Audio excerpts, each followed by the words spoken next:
Welcome to Great Night Stories.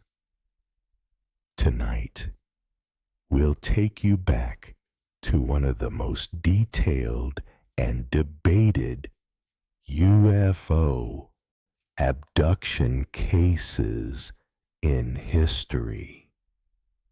The story of Betty and Barney Hill. It happened along a quiet stretch of highway in New Hampshire on a cool September night in 1961 when an ordinary couple on a late-night drive witnessed something extraordinary. Were they truly taken aboard a craft from another world? Or was it something else? Something stranger than we can explain. You decide. Let us know what you believe in the comments. This is part of our Unknown series where we share mysterious true stories to guide you gently into sleep. Now, settle in and let's begin their interrupted journey. Chapter 1: The Couple from Portsmouth.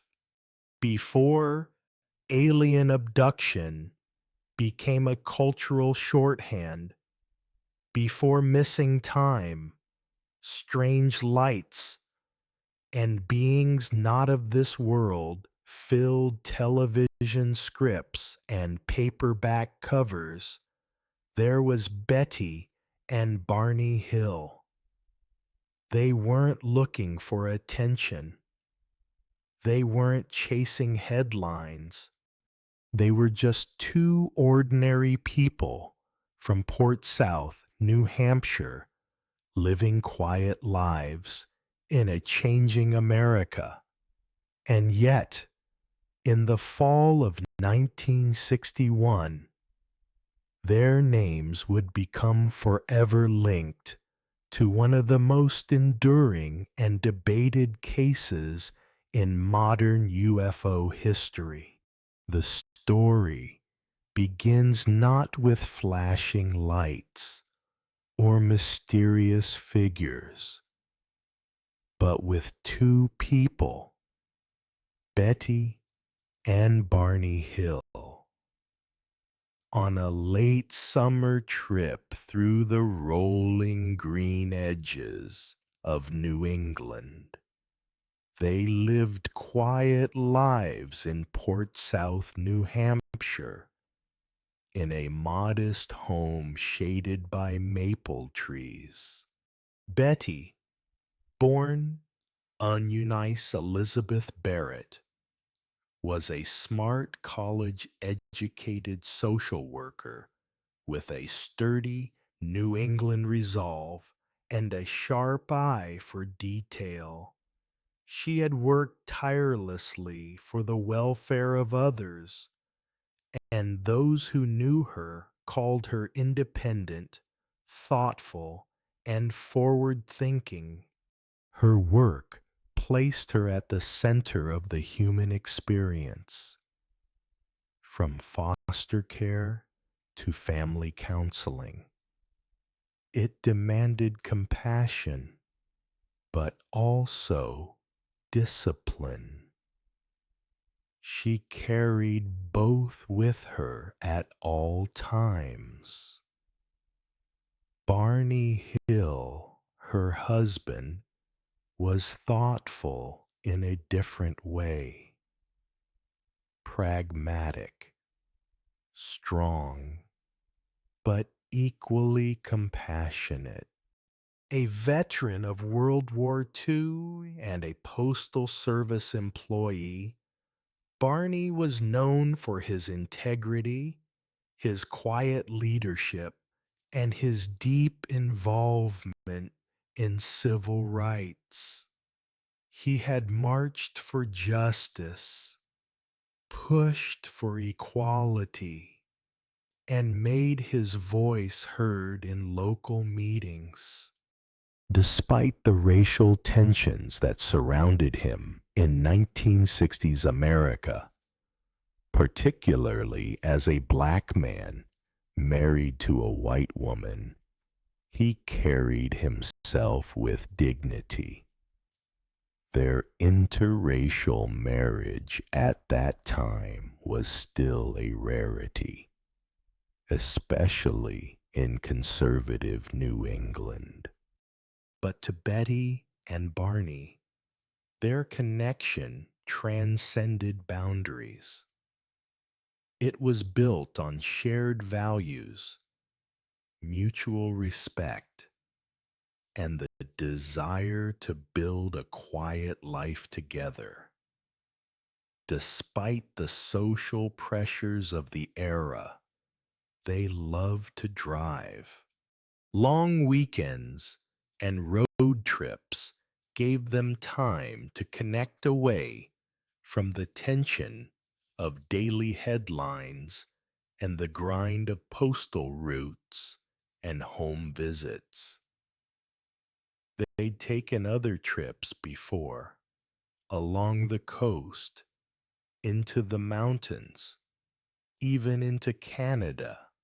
They traveled with their dog, Deli, a small dachshund mix with wide, curious eyes, who rode quietly in the back seat, occasionally lifting her head to watch the trees go by.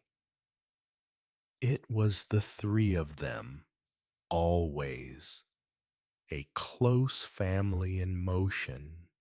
In September 19,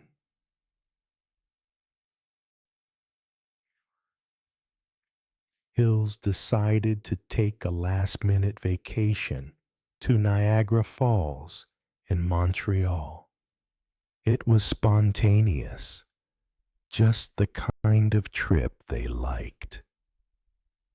Betty had time off approved, and Barney, worn out from long shifts and restless nights, agreed it was the right time for a break. They packed modestly. A suitcase, Betty's yellow raincoat, a camera, a pair of binoculars, and a travel guide. Deli had her own blanket and seat. They set out in their 1957 Chevrolet Bear, cream-colored, well-kept, with the familiar hum that came from years of careful driving. The roads were long and quiet. The leaves in Vermont were just beginning to turn, a hint of the season changing.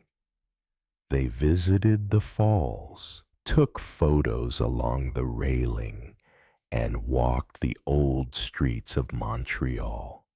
It was unhurried, pleasant, the kind of trip where the radio played softly and no one was in a rush to get anywhere. But vacations, like all good things, eventually come to an end. On the night of September 19th, they began their drive back home. They had driven north through Vermont, but would return south through New Hampshire, a route that would take them through Franconia Notch in the White Mountains, known for its winding roads, tall pines, and vast stretches of wilderness. Barney wanted to make the full trip home in one night, roughly a 6-hour drive. They reasoned that if they drove straight through, they'd be back by 2 or 3 in the morning, and both could sleep late the next day. They left Montreal sometime in the afternoon, crossing back into the United States at Derby Line, Vermont, before heading south along U.S. Route 3. The road narrowed the farther they drove, cutting through small towns and past quiet farmhouses, the kind of places where lights go out early and silence settles in quickly. Deli slept in the back. Betty dozed off for a while, then took over the wheel as Barney rested beside her. They switched again outside Lincoln, New Hampshire. By the time they reached the foothills of the White Mountains, it was past 10 p.m. The sky was clear, the stars unusually bright. The radio faded in and out between stations, but they didn't mind. There was something peaceful about it. The feeling of being on the edge of the wilderness with no traffic, no street lights, just the hum of tires on pavement and the quiet rhythm of a sleeping world. They were talking about the trip, laughing about a French waiter in Montreal who had teased Barney's accent. Betty was sorting through postcards she hadn't yet written. The night was quiet, uneventful, calm. Behind the stillness, though, there was a tension neither of them could name. A kind of static in the background, the way the darkness of the woods pressed up against the windows, the way the headlights only reached so far, and how even familiar roads could seem unfamiliar at night. The White Mountains were vast, old, and deeply forested. U.S. Route 3 curved and climbed through valleys and ridges with little in the way of landmarks. Even with full headlights, the darkness felt close. It was the kind of road where you rarely saw another car, and mile markers felt stretched thin. They passed Indian Head Resort, its sign glowing dimly in the distance. Just a few miles beyond lay Franconia Notch, a narrow mountain pass known for sharp turns and rock faces that loomed on either side. It was remote, isolated, and exactly where they needed to be before the long descent into southern New Hampshire. It was just past 10:30 p.m. when Betty glanced up through the windshield and noticed nothing unusual at all. Just a sky full of stars and a road that twisted endlessly ahead. What happened next would change their lives forever.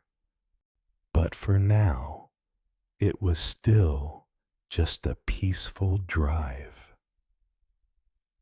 Chapter 2: The Night Highway. The headlights carved through the dark like soft blades, illuminating only a small sliver of the road ahead. Beyond that was pitch black trees flanking each side of US Route 3, rising like still sentries under the September sky. The hills had crossed the Canadian border less than 2 hours earlier. Now they were threading their way through the heart of New Hampshire's White Mountains, a stretch of landscape that was both majestic and at night unnervingly still. It was shortly after 10:30 p.m. The windows were cracked just enough to let in the crisp mountain air. The night was quiet, except for the steady hum of the car engine and the faint music of a local radio station, fading in and out with the shifting terrain. Betty leaned her elbow on the window, chin in her hand, gazing up at the sky in intervals. Barney, steady at the wheel, was focused on the winding turns ahead. They hadn't seen another car in nearly 20 minutes. Betty had always found a kind of quiet peace in nighttime drives. There was something unspoken about them. The intimacy of the dark, the way the world seemed to pause. But tonight, something felt different. She couldn't put her finger on it. A certain heaviness in the air, as if the road itself was holding its breath. As they approached Indian Head, Betty glanced through the passenger side window and noticed a point of light in the sky.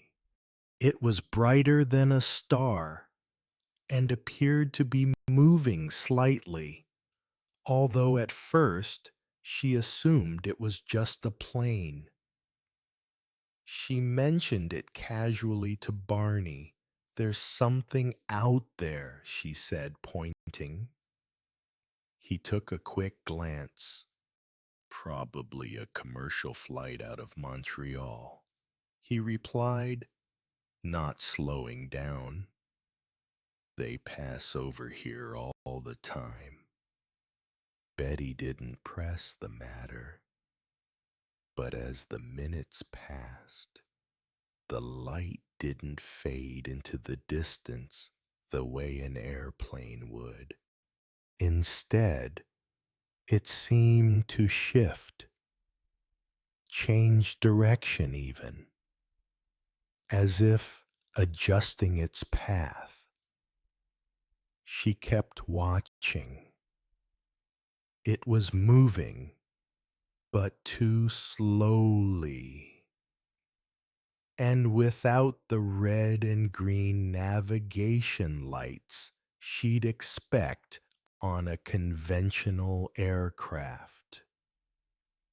"It's not going away," she said again, a little more firmly this time. Barney exhaled through his nose. "It's probably a satellite reflecting light. Sputnik or one of those." That was possible. The early 60s had become the age of satellites and spaceflight. The Soviet Union and the United States were locked in a Cold War, one that was increasingly played out above Earth's atmosphere. But Betty was unconvinced. This didn't have the steady arc of a satellite. It zigzagged slightly, then hovered. Barney's grip on the steering wheel tightened slightly. He didn't want to admit it, but he had noticed it too, how it seemed to keep pace with them as they moved along the empty road. For now, he kept his thoughts to himself. The terrain ahead climbed gently upward. Betty rolled down the window more and leaned out to get a better angle. The object, now brighter and larger than before, appeared to dip in altitude, gliding in a way that seemed controlled but eerily quiet. Not a sound, not even the faint rumble of an engine. A few more miles passed. Then the road opened slightly into a straight stretch, offering an unobstructed view of the sky. Barney slowed the car. Betty leaned forward, watching intently. "I think it's following us," she whispered. This time, Barney said nothing. He pulled the car off to the side near a small scenic turnout used by tourists in the daytime. The gravel crunched beneath the tires as they came to a stop. He stepped out of the vehicle, walked a few feet ahead, and looked up. The light was now clearly moving slowly, deliberately from west to east. Barney's eyes followed it as it dipped below the ridgeal line, then rose again into open sky. He returned to the car and retrieved the binoculars from the back seat. Betty stayed inside, gripping the door frame. Through the binoculars, the shape began to resolve. It wasn't just a light. It was structured. Something metallic, with small red lights along its edge. Barney scanned across it and paused. There were windows, and behind those windows, he would later say, were figures. Several of them standing still, watching. He lowered the binoculars abruptly. Betty noticed the shift in his face. Not fear exactly, but a kind of silent alarm. He was a man, not easily rattled. He'd served in the war, had worked long hours under stress at the post office, had endured countless indignities as a black man in 1960s America. But something about this encounter was different. "It's not a plane," he said finally, voice low. They got back in the car and resumed their drive, now more alert, both of them watching the sky. The object, or whatever it was, had disappeared behind the tree line again.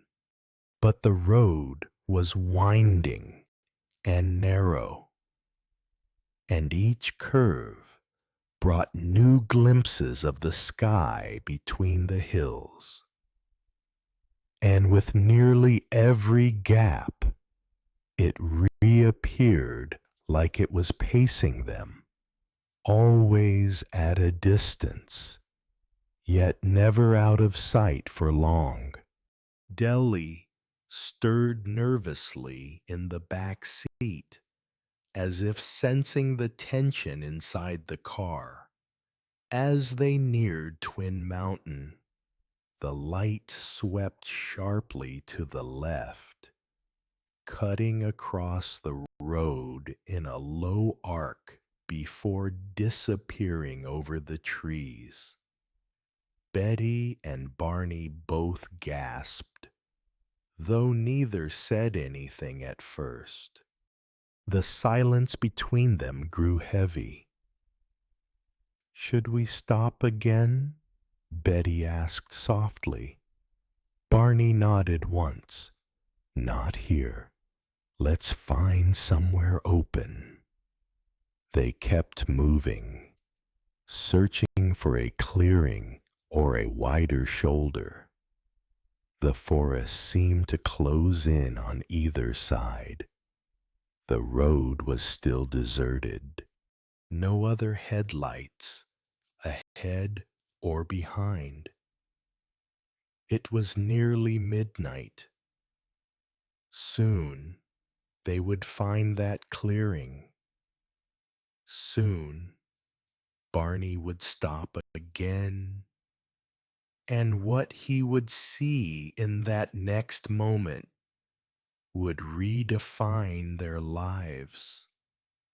But here on the night highway, they were still in motion, their minds racing faster than the car itself, caught between disbelief and dawning realization.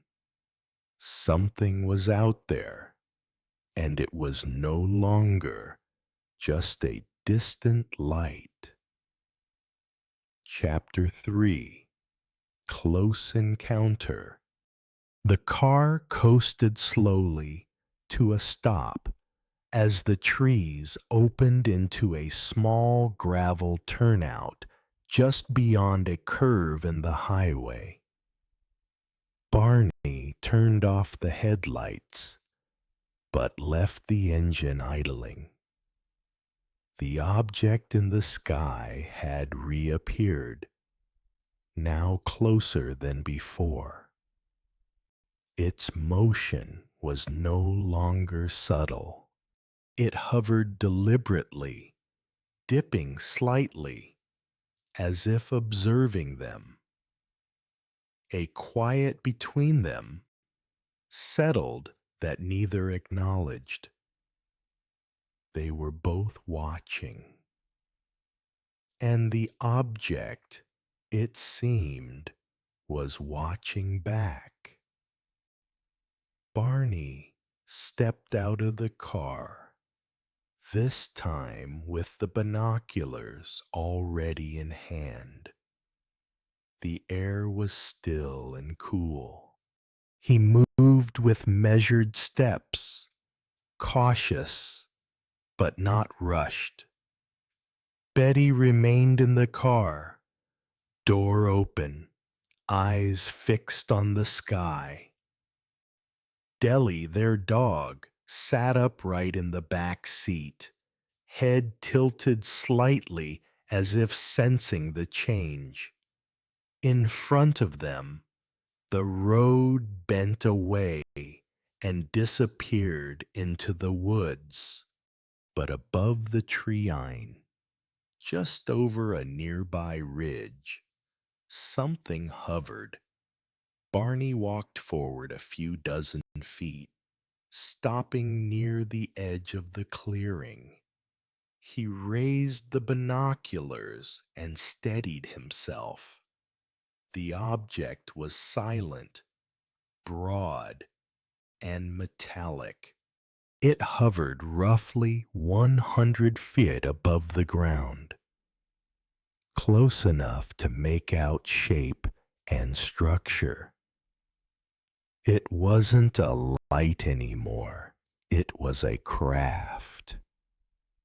Barney would later describe it as resembling a flattened disc wider than his home was long. Along its edge, in a curved row, were rectangular windows, all glowing from within.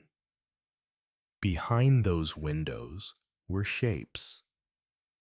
He counted what appeared to be 8 to 11 figures, though the exact number never felt certain. One stood out. It seemed fixed in position, watching him directly. Barney felt an odd pressure in his chest, like something tightening slowly. It wasn't fear in the traditional sense. It was a recognition, a realization that he was being seen, and not as an observer, but as the observed. And in that still silent moment, the thought came to him unfiltered and absolute. They're not human. The conclusion wasn't dramatic or shouted. It arrived in him with quiet certainty, heavier than fear. He didn't know what they were, but he knew what they weren't. Through the binoculars, he saw the figure raise what looked like an arm and pull something down. As soon as it did, 2 red lights extended from either side of the craft, wings or appendages. The entire object shifted slightly toward him. That was enough. He lowered the binoculars and began to retreat from the clearing, walking briskly but without panic. Betty watched his face as he returned to the car. There was no outward alarm, but his features had changed, drawn, tight, unreadable. When he got in, he told her simply that the situation had become dangerous. He believed they were going to be stopped. He didn't elaborate. She asked what he had seen, but he remained focused, eyes ahead, and restarted the engine. The tires shifted softly over the gravel as they turned back onto the highway. He didn't look back. For a few minutes, the car moved forward in silence. The only sound was the hum of the engine and the faint swaying of trees in the night breeze. The road ahead looked unchanged, but the world no longer felt normal. Then came the noise. A set of short, mechanical beeping tones, not loud, but precise, rang through the vehicle. They came in pairs. The first series lasted 3 seconds, then silence, then another identical set. The car trembled slightly, not violently, just a subtle vibration, as if something unseen had passed through it. The air inside felt denser, almost humid, and then just as quickly it was gone. Neither of them spoke. What happened next would be harder to explain. Betty would later describe a shift in perception. Not sleep, not unconsciousness, but a feeling of being untethered. The road ahead looked unfamiliar in ways that didn't quite make sense. Some landmarks appeared and passed. Others that should have appeared were simply gone. Time itself became fluid, as if entire stretches had dissolved without warning. Barney's memory was no clearer. He recalled steering, seeing the lines on the road, but felt strangely disconnected from the motion. At one point, he remembered making a sharp turn around a bend, but couldn't recall what had come before or after. It was like driving inside a dream, aware of action, but without understanding its sequence. Deli had grown tense again. The dog shifted positions more frequently, sometimes whining low under her breath, other times sitting rigid, eyes fixed toward the rear of the car. She didn't bark, but she never settled. Then came the second set of tones. Again, two identical beeps. The same pressure in the cabin, the slight shudder through the frame of the car, the sensation of space folding in and releasing, and just like that, everything resumed.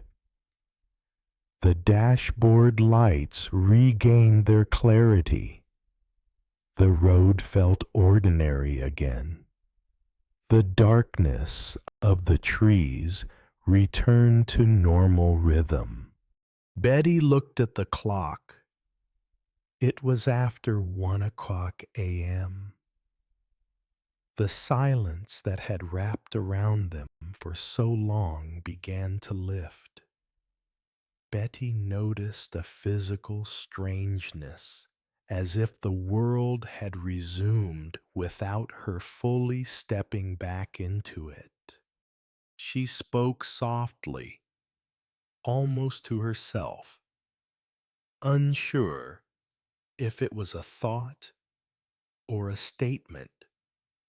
Beside her, Barney responded with the suggestion that they were nearly home, not far now.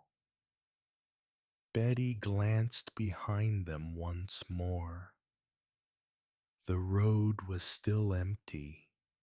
No lights followed. No craft appeared above, but the feeling hadn't left. They were moving again, but not entirely returned. Deli finally lay down, though her head remained upright, alert. The moments that followed were filled with silence and small details. The feel of the steering wheel in Barney's hands, the quiet notes of wind moving across the windshield.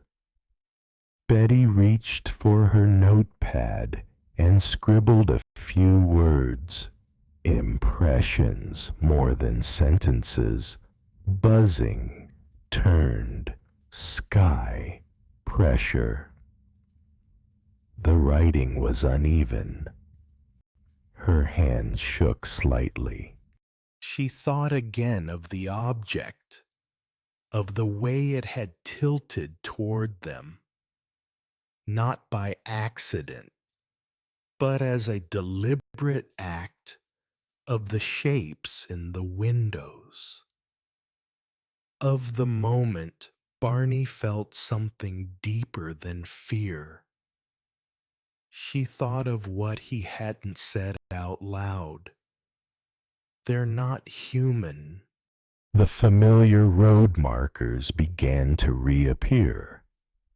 Small signposts, the shape of a known curve, the smell of the air returning to something recognizable. They were getting close, but something remained behind them.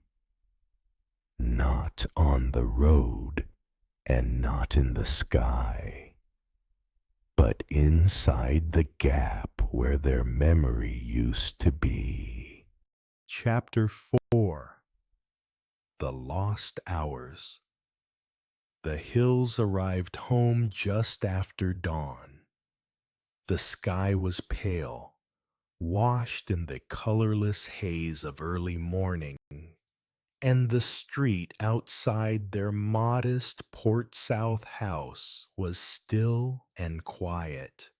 The town was just beginning to stir, porch lights dimming, newspapers landing on doorsteps. But for Betty and Barney, time moved differently now. The drive from northern New Hampshire should have taken no more than 4 hours, even with brief stops. Yet the clock in their car read 5:15 a.m. That alone didn't startle them. Not immediately. They were tired, deeply, confusingly tired, and their first instinct was not to question, but to retreat inside, unpack, and sleep. Still, thing about their return didn't feel routine. Barney unlocked the front door. Betty followed him inside, carrying only her handbag. Dealey, unusually quiet, walked in behind them without hesitation. They placed nothing else down. No suitcase, no clothes, no travel books. It was as if they had returned from something far longer than a weekend trip. Something they couldn't quite name. They moved through the house in near silence, going to separate rooms as if by instinct. Barney stood in the bathroom, staring at his reflection. He looked more tired than he could ever remember. He touched his face, rubbed his temples, and noticed faint red marks along the back of his neck and around his lower abdomen, small circular spots he hadn't felt before. In the bedroom, Betty removed her dress. She paused. The hem near her knees was torn, jagged in a way that looked recent. Across the back, she noticed a pinkish powder, fine and oddly uniform. She brought the dress to her nose and sniffed.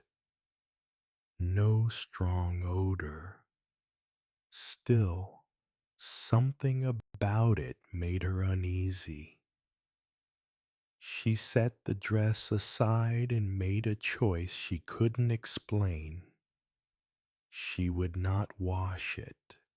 Downstairs, Barney set his shoes by the door.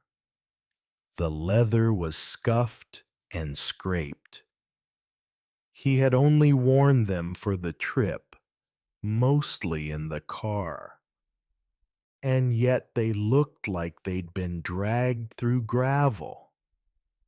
He couldn't remember walking anywhere that would have caused that. He also couldn't remember much about the last portion of the drive home. The minutes, maybe hours, after they'd heard the strange beeping sounds were hazy, not blank, just unreachable. After a short nap, they reconvened in the kitchen, each with a cup of coffee. The house was still quiet. Neither of them seemed eager to speak about what had happened. Not yet. They discussed calling in sick. They agreed not to mention what they'd seen to anyone outside the family. Not yet. Later that day, Betty called her sister Janet. She told her about the light in the sky, the strange movements, and the sounds they'd heard inside the car.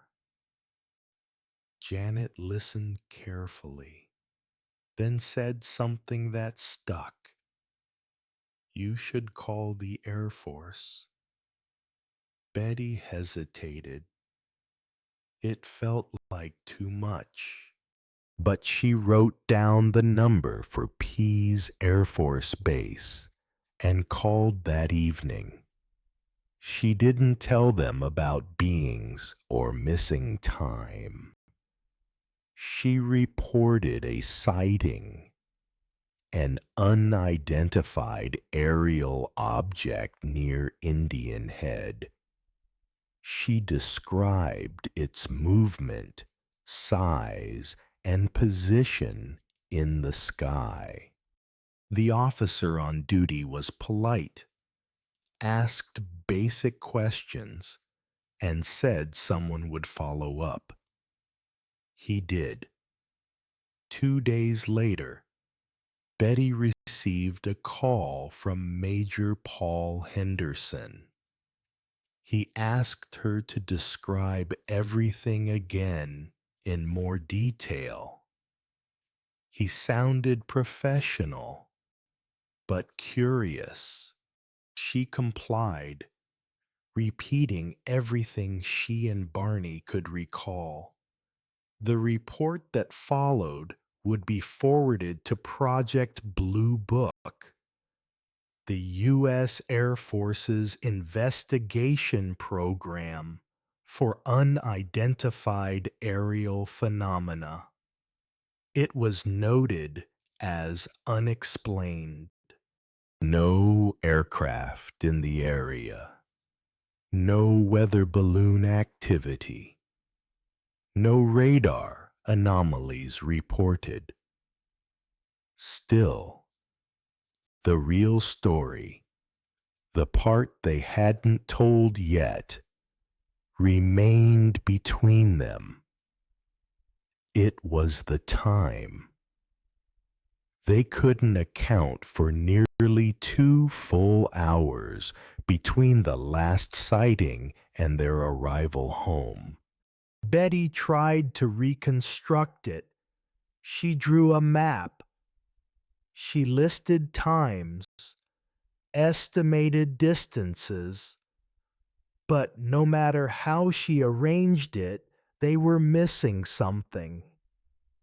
A stretch of road that should have taken 30 minutes had somehow expanded into 2 hours, and neither of them remembered passing through the towns they should have. No lights, no signs, no turnoffs, just fragments of memory and silence. In the days that followed, Betty began to experience a recurring sense of anxiety, a kind of hovering dread. She wasn't frightened exactly, but she felt unsettled.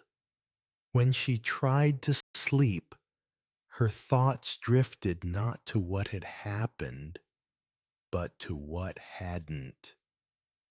She knew there were answers just beyond reach. Then the dreams began. They started about 10 days after their return. At first, Betty didn't connect them to the incident, but over the course of 5 consecutive nights, the dreams grew more specific and disturbing. She found herself on a strange craft. There were people or beings in the room with her. They examined her. They spoke to her, but not with words. Barney was there too, but they were separated. Each morning, she would wake up and write them down. Barney didn't want to hear about them. He was avoiding something. Even Betty could see that he was more withdrawn than usual, short-tempered. At night, he began grinding his teeth in his sleep, something he had never done before. He started to experience what he described as flash images, not memories exactly, but strange sensations. He refused to talk about them. When Betty showed him her notes, he only glanced at them. "They're dreams," he said. But she wasn't so sure. Something in her gut told her otherwise.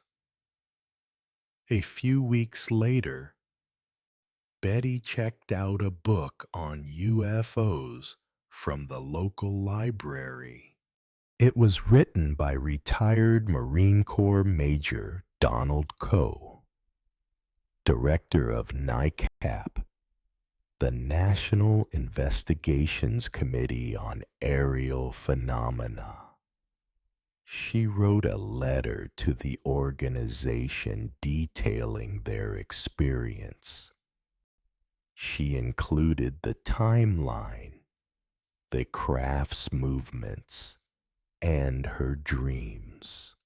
A field investigator wrote back and said he wanted to meet with them.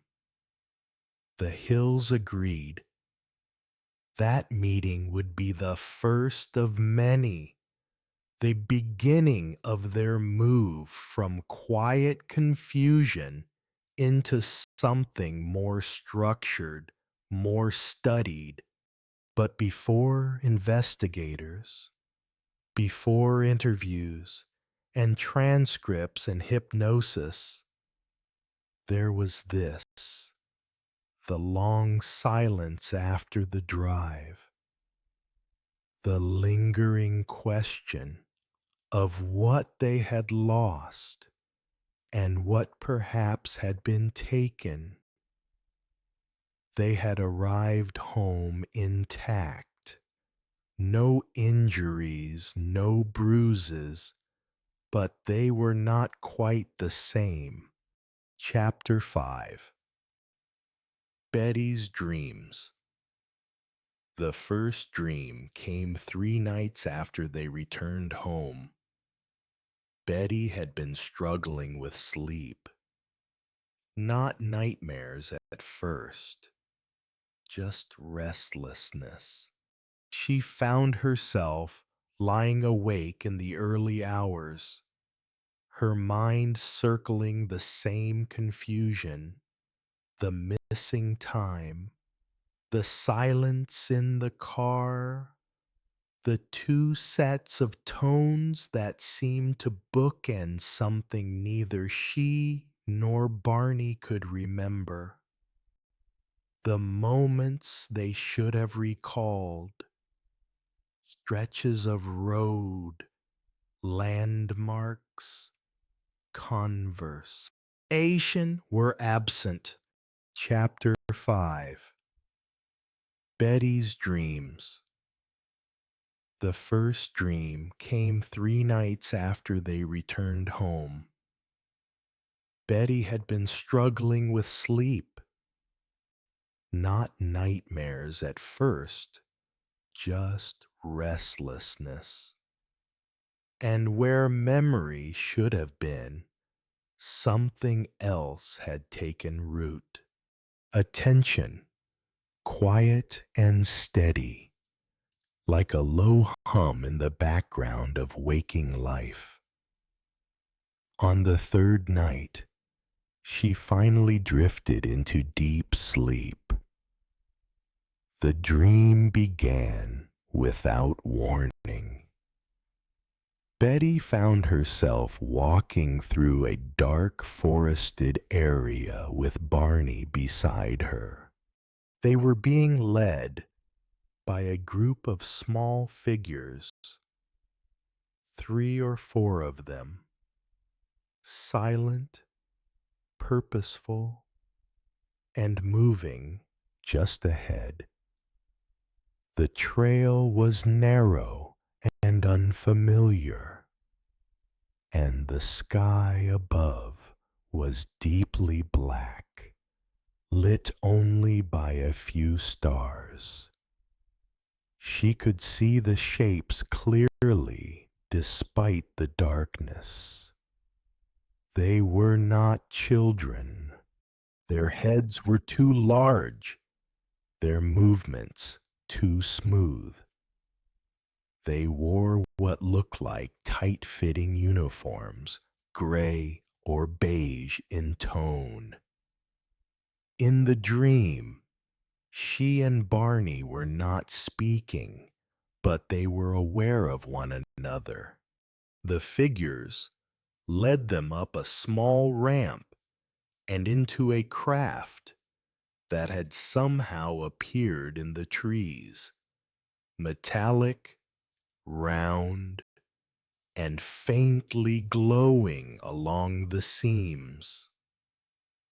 Inside, the lighting was soft, diffuse, without any visible source.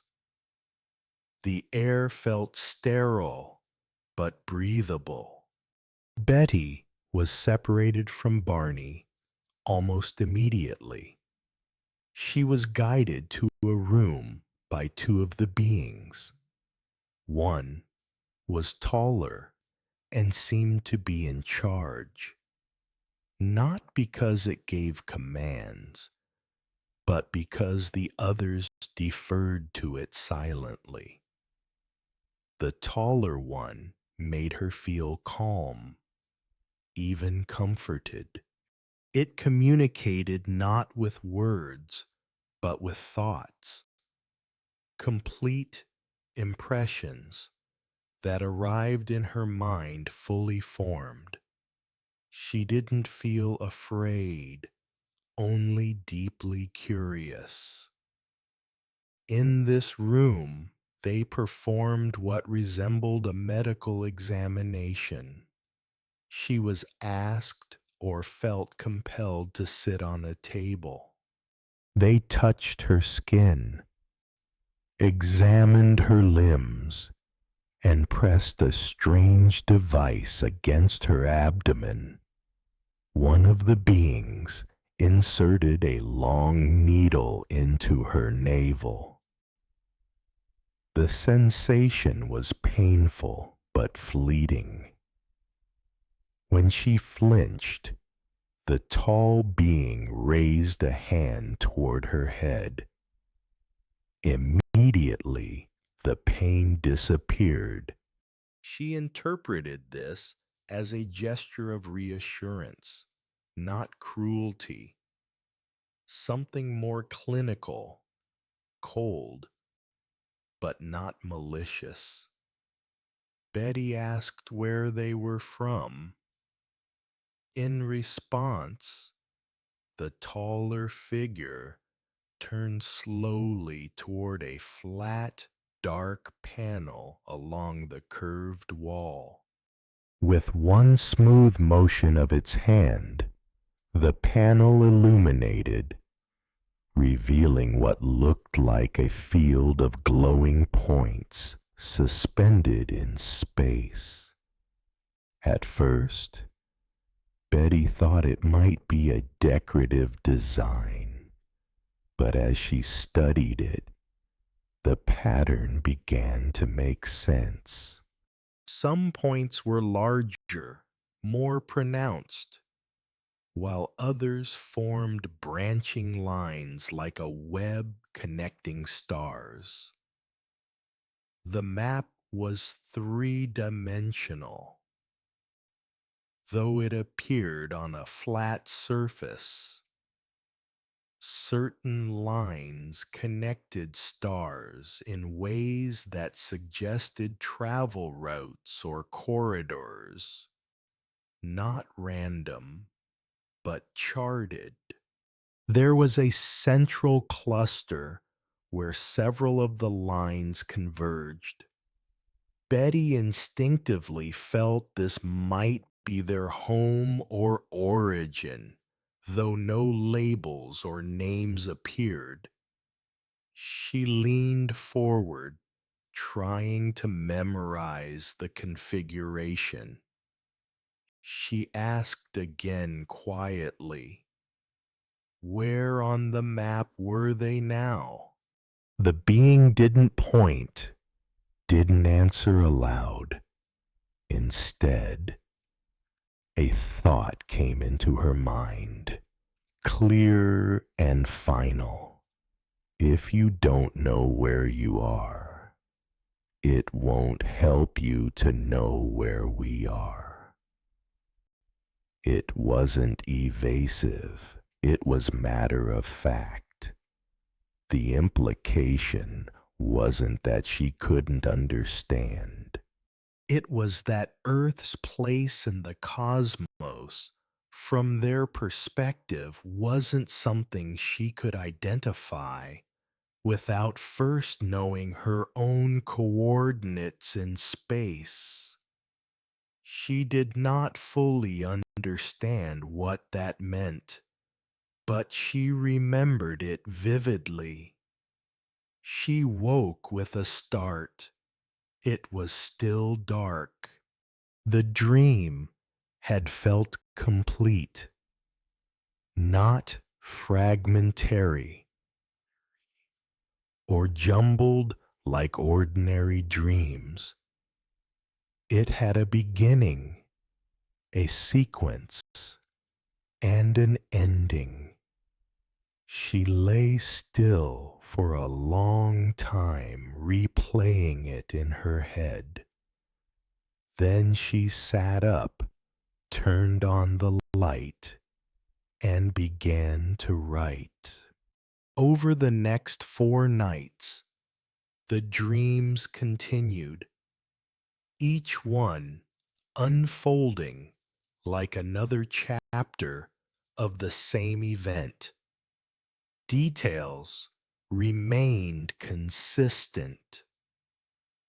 The beings, the ship, the examinations, the star map, and the way communication bypassed language entirely.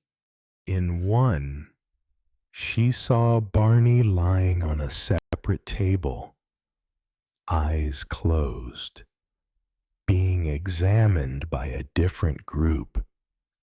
He didn't seem aware of her presence, and she was not allowed to go near him. She watched from a distance, uneasy, but unable to intervene. The beings offered no explanation, only calm impressions that she was safe, and so was he. She described the beings as having smooth gray beige skin, large heads, and wide slanted eyes. Their mouths were small, and they didn't appear to use them. Their limbs were long and thin, and their hands had fewer fingers than a human's, possibly 3. None wore identifiable insignias, but all seemed to function as a group, each task completed without direction. It was not military. It was something else, precise, habitual. After the 5th dream, Betty compiled her notes into a coherent account. She shared them with Barney, reading them aloud in the kitchen one morning. He sat quietly as she spoke, hands around a mug of cooling coffee. He didn't interrupt. When she finished, he remained still for a long time. He didn't reject her account, but he didn't add to it either. Barney admitted he had no dreams of his own. What he remembered was limited to flashes. The figure in the window of the craft, the red lights extending outward, the overwhelming sense that they were not dealing with anything human. He respected Betty's conviction, but he remained unsettled. For him, the dreams were not answers. They were echoes. Betty, on the other hand, grew more certain that her dreams were not symbolic or fantastical. They were memories unlocked not by hypnosis or therapy, but by time. She didn't claim to understand everything, but she was sure of what she saw. The beings, the ship, the star map, the message. Barney's silence began to deepen, not out of resistance, but uncertainty. He felt responsible for protecting Betty, for grounding her. Yet, he couldn't explain what had happened either. And her growing clarity only reminded him of what he had lost. A sense of order, of safety, of knowing how the world worked. The dreams did not return after the 5th night, but their impact lingered. Betty had seen something, whether from memory or imagination. It was now part of her and part of their story. In the following weeks, she would begin to speak with UFO investigators. First, informally, then with more urgency. But for now, she kept her writings close. The dreams were vivid, but private. They belonged to her alone. And as she reread her notes Each morning, one sentence came back to her again and again, the one she couldn't let go of. If you don't know where you are, it won't help you to know where we are. Chapter 6.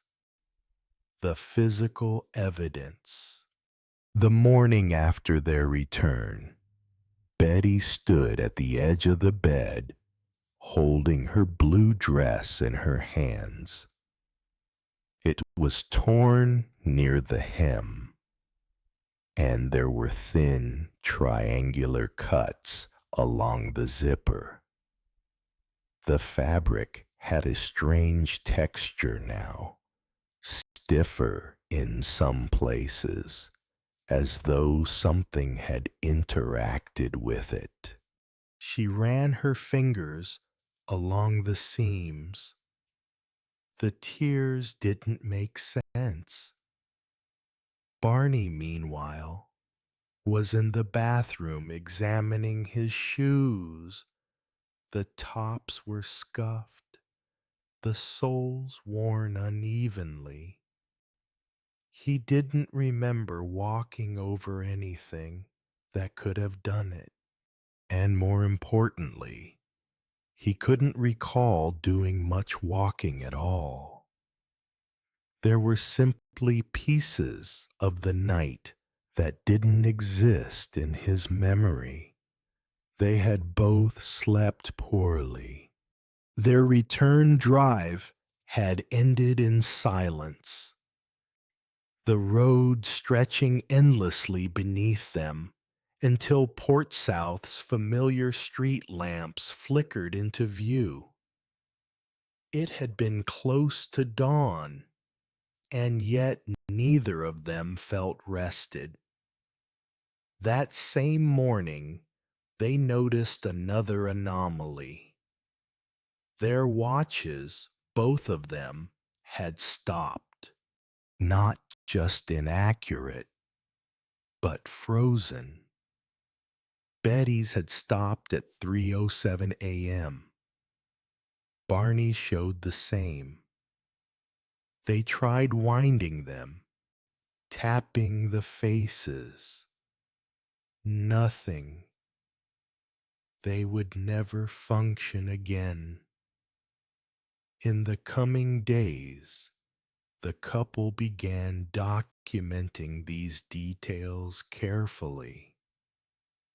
Betty, always methodical, started a journal.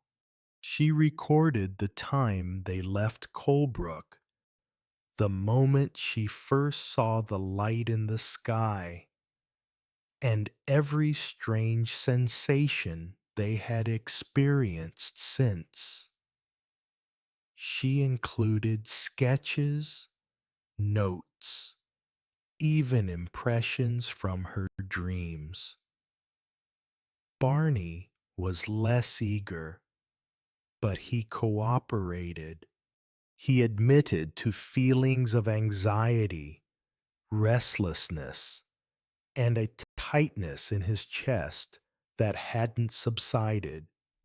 Betty's dress, however, would become one of the most tangible pieces of the puzzle. A few days after the encounter, she noticed a fine pinkish powder had begun to appear on certain sections of the fabric, particularly near the tears. The powder wasn't like dirt or dust. It had an odd shimmer in the light, and when she shook the dress, it came off in small clouds. She saved some of the residue in a sealed bag and placed the dress in a separate box for safekeeping. Years later, the dress would be examined by several independent laboratories. Preliminary results suggested that the areas affected by the pink powder showed unusual chemical degradation, as though they had been exposed to something synthetic, possibly biological, but unlike anything commonly found in Earth environments.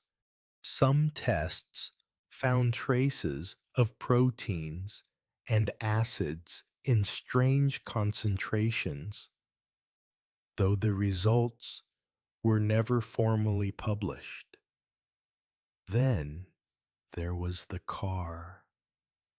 A few days after the incident, Barney walked outside to check the 1957 Chevrolet Bear they had driven that night.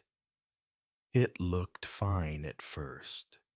No external damage, no signs of contact. But when he opened the trunk, he noticed something odd. On the surface of the rear trunk lid, there were a series of circular, shiny spots, each about the size of a coin.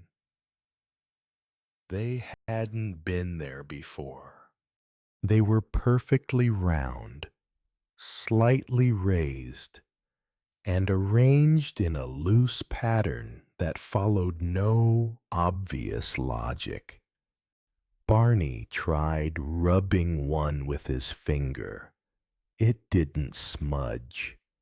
It wasn't sticky or burned, just different. Betty, ever curious, had an idea. She retrieved a compass from a nearby drawer, one they used for hiking. As she held it over the trunk, the needle began to spin, not wildly, but noticeably.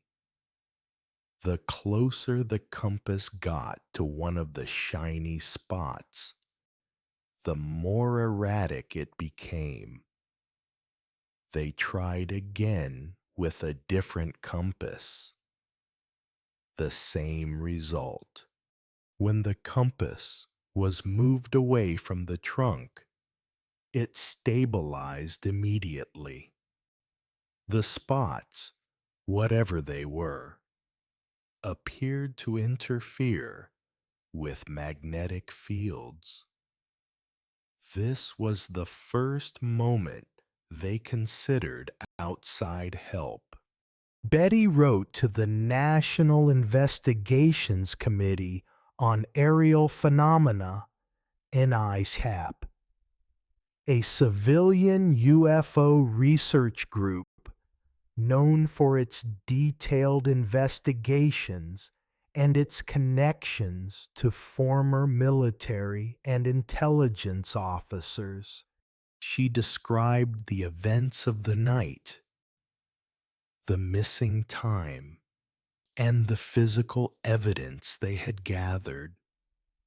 She included details about the dress, the watches, and the compass test.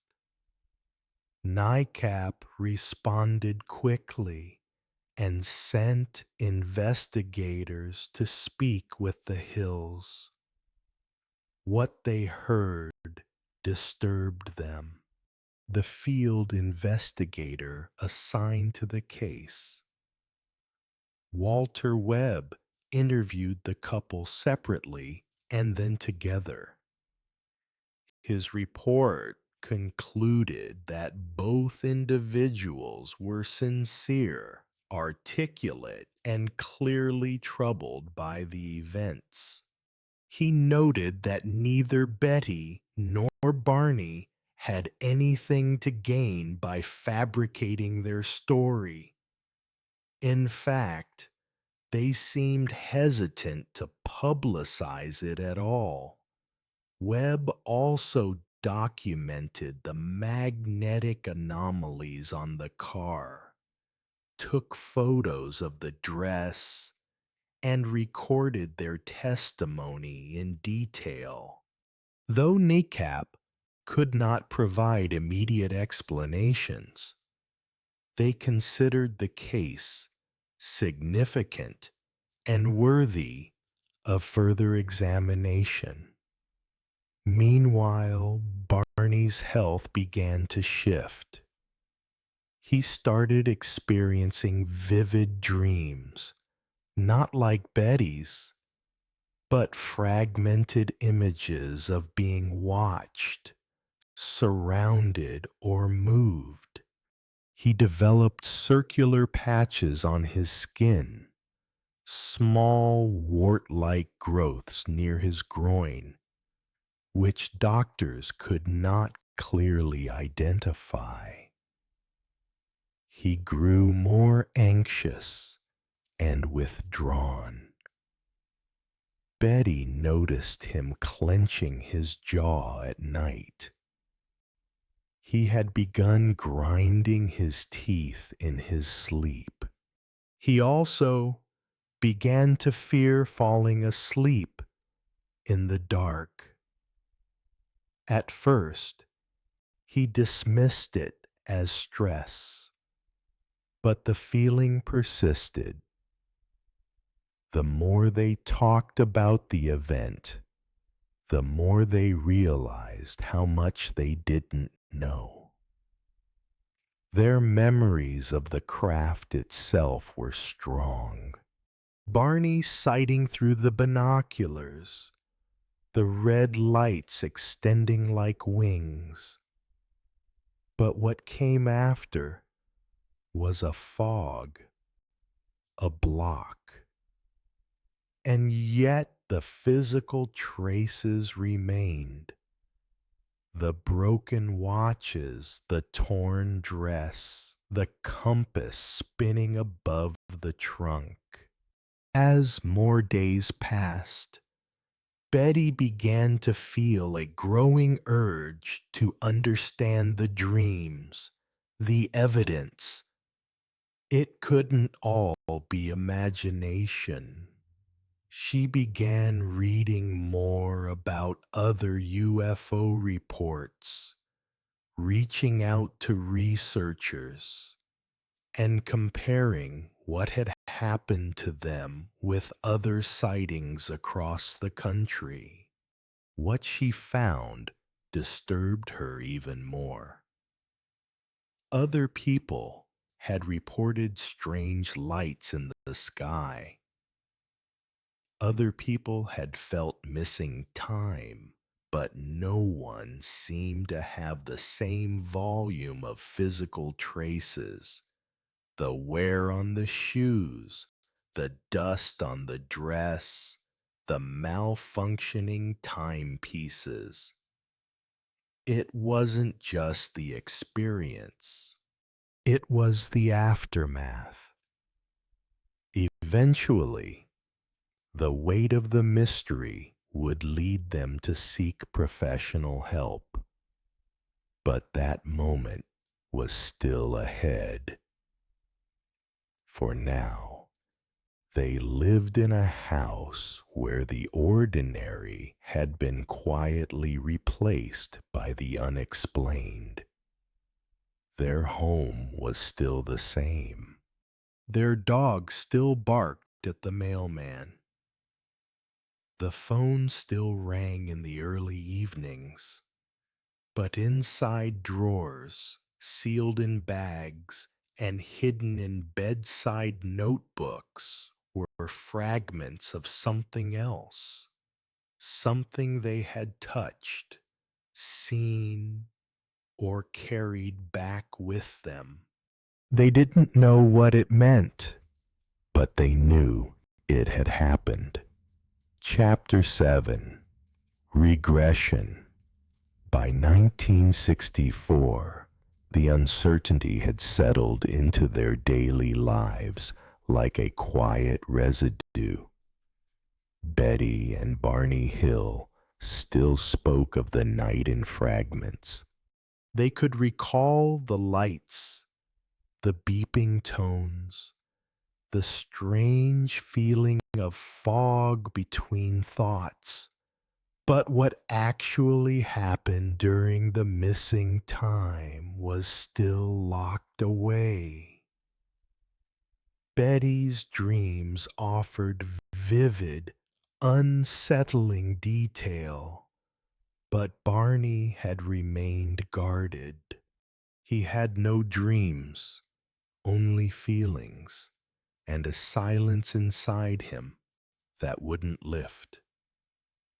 It was Betty who first suggested they seek help, not from a UFO researcher or a journalist, but from a physician, someone trained to work with the mind, not the phenomenon. After some searching, they were referred to Dr. Benjamin Simon, a respected psychiatrist in Boston. Simon was a former Army neurologist who had specialized in treating veterans suffering from combat trauma and psychosomatic symptoms. He was methodical, grounded, and skeptical by nature, but he was also open-minded. What interested him most wasn't the UFO story itself. It was the shared anxiety, the unaccounted time, and the emotional residue that lingered 3 years after the event. The Hills agreed to meet with him in early 1964. Simon's office was spare, warmly lit, and lined with books. He met the couple first together, then individually. He listened as they told their story. He noted Betty's calm confidence and Barney's restrained discomfort. He asked detailed questions, took notes, and observed their mannerisms carefully. His initial impression: they were not delusional. They were coherent, intelligent, and genuinely troubled by something they couldn't explain. What followed was a series of hypnotic regression sessions spaced over several months. Importantly, Simon kept their sessions entirely separate. Neither was allowed to hear the other's recordings or read the transcripts. Each account would unfold independently. Barney was the first to undergo hypnosis. Under light trance, his voice changed, softened, became more childlike, more hesitant. He clutched the arms of the chair. His breathing grew shallow, and then the memories came. "I see them in the window," he whispered. "They're not human," he described, stepping out of the car with binoculars and walking across a clearing.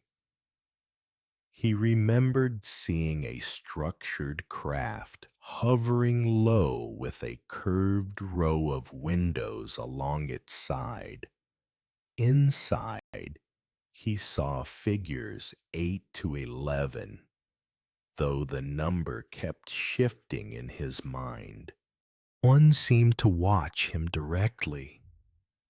"I try to run," he said, "but my legs don't move right. I'm not running. I'm being moved." His body trembled. Dr. Simon kept his voice steady, asking gentle questions. Barney continued. He described feeling pulled forward, not by hands, but by force, like gravity had shifted, and he was drawn into the craft. Once inside, he was separated from Betty. The beings communicated without words. They calmed him, but not with speech, with thoughts. He was led into a room. The table was metallic and cold. His shoes were removed. He was laid down, arms at his side. Instruments passed over his chest, his legs. Something touched his head. He felt a buzzing sensation inside his skull. Not pain, but pressure.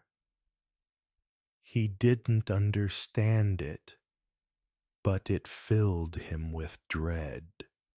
"They're staring at me," he whispered in trance. "They don't blink. Their eyes are huge, wrap around. I can't look at them. They go into me. I can't stop them." He began to sob. Simon paused the session. The reaction was intense, visceral, not something easily faked. Over the next sessions, more emerged. Barney never contradicted himself. He was consistent, reluctant, and emotionally raw. Meanwhile, Betty's sessions told a different but overlapping story. Under hypnosis, she returned to the wooded road. She saw the lights again, the movement of the beings in the distance. She recalled being taken from the car, not violently, but firmly. She floated in a way, feet moving, but not of her own control. Inside the craft, she was led down a narrow corridor. The walls curved slightly, the lighting was indirect, and the air was still. She described the beings: tall, grayish skin, large eyes, and thin arms.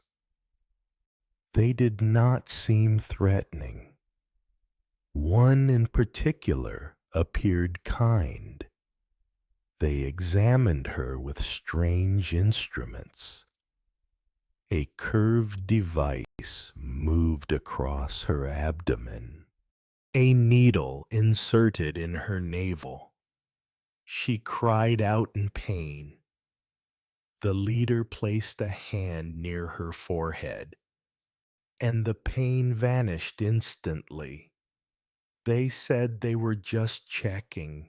She told Simon, "Checking what we're made of." Like in her dreams, she remembered asking where they were from. Under hypnosis, she once again described the star map, a pattern of dots and lines that appeared three-dimensional, floating on a black panel. She recalled the being's response. If you don't know where you are, it won't help you to know where we are. Simon took notes as she described it again in trance. Her voice never wavered. Over several weeks, Simon collected hours of recordings. He noted that Betty and Barney's stories aligned down to specific environmental details. The shape of the craft, the way they were moved, the silence of the beings, and the sensations of physical procedures. But they never heard each other's sessions. Their testimonies were independent. Simon, a rationalist at heart, did not leap to conclusions. He believed that the trauma was real, the psychological symptoms, the anxiety, and the repressed memories all pointed to a profound emotional event. He stopped short of affirming the literal reality of the abduction, but he made clear in his clinical notes, these individuals are not fabricating. Their distress is genuine. The content may be shaped by suggestion, but the emotional responses are authentic. What remained unanswered was the cause. Was it a shared hallucination, a complex psychological defense mechanism, or, as Betty believed, a real and deliberate contact with something not of this world? Simon left the question open. After the sessions, Barney began to feel lighter. He still didn't speak often about the experience, but his anxiety lessened. He stopped grinding his teeth at night. His mood improved, and he returned to his routines.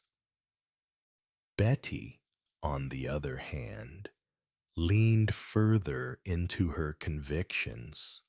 The hypnosis confirmed what she had always believed, that the dreams were real, not just subconscious echoes, but memories. She transcribed many of the sessions herself, compiling them into a manuscript that would later be used for a book. She began speaking to researchers again, this time with more clarity. She had answers now, or at least something closer to them. For Simon, the Hills case would remain unique in his career. He never saw another quite like it. He would go on to say years later that while he could not prove an abduction occurred, he could not explain the consistency, the emotional truth, or the way the story unfolded independently between two people who so clearly loved each other and so clearly had been changed. And always in the margins of his transcripts were phrases underlined with care. They're not human. I try to run, but I'm not running. Their eyes go into me. If you don't know where you are, it won't help you to know where we are. For the Hills, those words would never leave them. Chapter 8 the star map. In the weeks following her hypnosis sessions, Betty Hill began the quiet work of organizing memory into something tangible.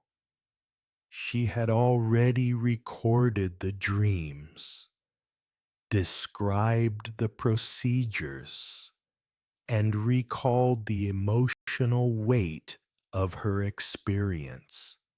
But one detail lingered in her mind with unusual clarity, something she had not seen in a dream, but under hypnosis: the map. Betty had remembered being shown a star map aboard the craft. It was, in her words, like a three-dimensional chart of destinations. The being she later called the leader had gestured to it when she asked where they were from. The gesture was not dismissive. It was informative. She believed they were trying to explain, not to mislead. The map was shown on a black surface inside the craft. It displayed dozens of glowing points of light, some larger than others, connected by fine lines, many of which converged around a central cluster. The lines weren't random. Some formed triangles. Others stretched outward like spokes from a hub. Betty asked the leader which point was Earth, and the response came not with a gesture, but with a thought. If you don't know where you are, it won't help you to know where we are. After her sessions with Dr. Simon, Betty sat down at her dining room table with pencil and paper. She sketched the map from memory, trying to reproduce what she had seen. The final drawing was deceptively simple. 26 dots of varying size connected by a series of single and double lines.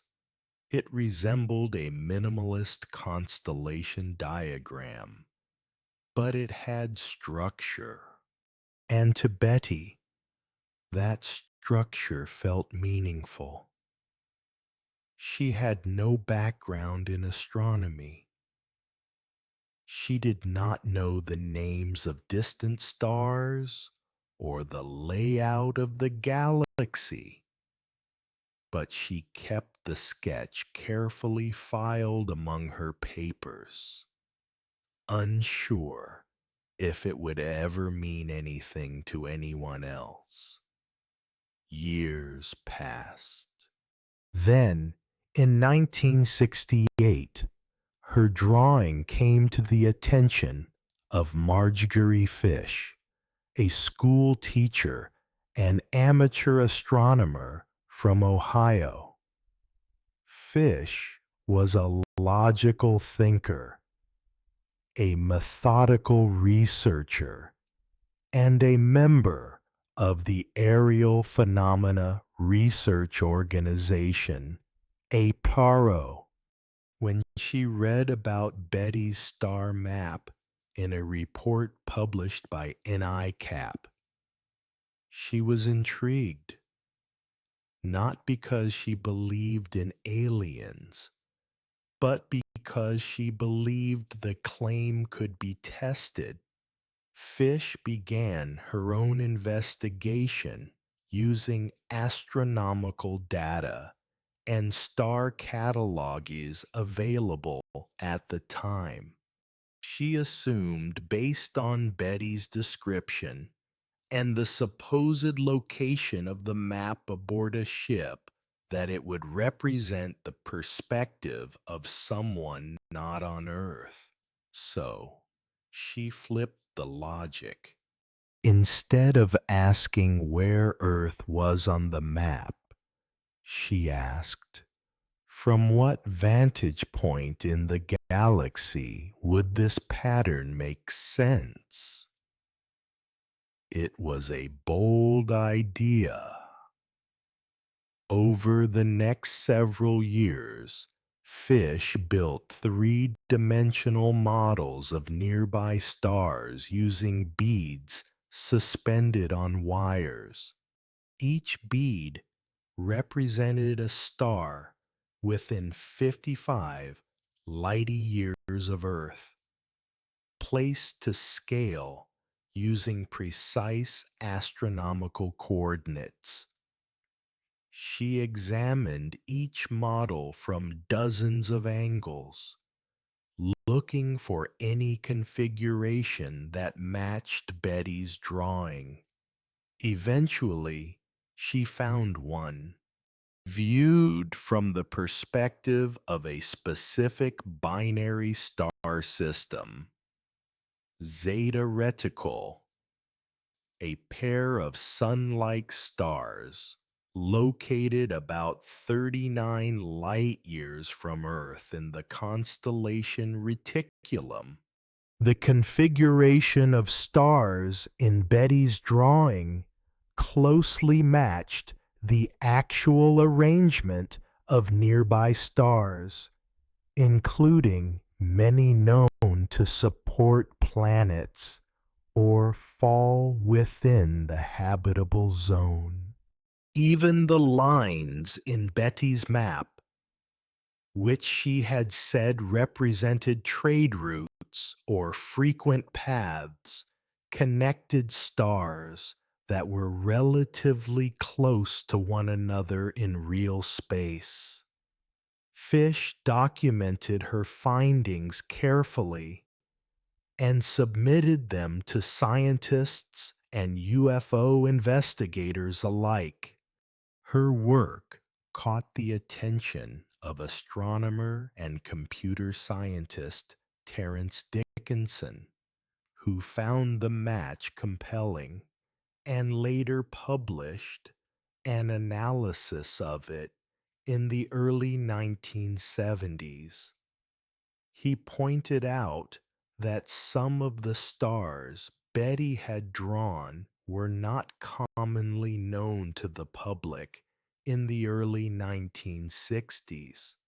One had not even been cataloged until after her hypnosis session. To supporters of the Hills account, this was a breakthrough. It suggested that Betty had recalled real astronomical information under hypnosis. Information she had no way of accessing consciously. To them, the Zeta Reticuli match wasn't just a curiosity, it was evidence. But to skeptics, the conclusion was far from definitive. Carl Schahn, in particular, criticized the interpretation. He pointed out that with enough dots and lines, any star pattern could be made to match a known arrangement, especially when no scale or orientation was fixed. He argued that the match to Zeta Reticuli was likely coincidental and that the drawing lacked the kind of detail that would make it scientifically persuasive. Skeptics also noted that the map could have been influenced consciously or unconsciously by Betty's exposure to science fiction imagery and her interest in space.